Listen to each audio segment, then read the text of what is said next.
आज मेरी माँ का जन्मदिन है। वो साथ नहीं है, इसलिए कुछ कहना चाहता हूँ। माँ, तेरी बहुत याद आ रही है, इसलिए आज फिर से तुझ पर एक कविता लिखना चाहता हूँ। एक बार की बात है, जब हम किराए के घर पे रहते थे। कुछ पैसे चाहिए थे मुझे। माँ से मैंने मांगा और पूछा कि माँ, कुछ पैसे हैं क्या आपके पास?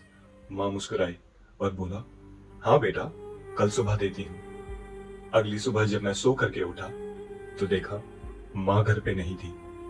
दोपहर को घंटी बजी, दरवाजा मैंने खोला तो देखा माँ के हाथ में दो बड़े बड़े सूट के थैले थे। मैंने पूछा, माँ कहाँ गई थी? उसने मुस्कुराया और कहा कि बेटा, घर में कुछ सामान पड़ा था, वो बेचने गई थी। जो पैसे तुझे चाहिए थे उनका इंतजाम करने गई थी।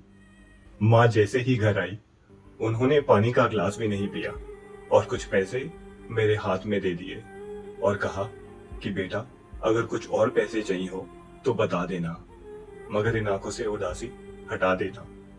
कहा जाता है कि वक्त बहुत बलवान होता है, मगर मेरी माँ से ज्यादा नहीं। जब वक्त अच्छा था तो मेरी माँ ने मेरे लिए बहुत कुछ किया, और जब वक्त बुरा था तब तो मेरी माँ ने दिल खोल कर किया।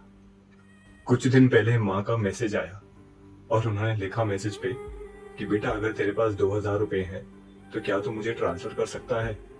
मैंने माँ को फोन मिलाया और माँ को कहा कि माँ, आपने ऐसा क्यों लिखा? आपको सिर्फ लिखना चाहिए था कि बेटा, मेरे को जरूरत है, मुझे पैसे भेज दे। माँ ने मुझे कहा कि तुझसे पैसे मांगना ना मुझे अब बहुत अजीब सा लगता है। तुझ पे जिम्मेदारियां बहुत हैं, इसलिए ठीक सा नहीं लगता है। प्यार से डांटा माँ को और कहा कि दोबारा ऐसी बात मत बोलना। मेरे पास अगर नहीं होगा मैं तब भी तेरे लिए करूंगा। मैं बेटा हूं तेरा, मैं सारा फर्ज पूरा करूंगा। कुछ नहीं काम आने पलट के, मगर उसकी आवाज में उदासी थी। दूर हूं ना मैं उससे, इसलिए मन से प्यासी थी।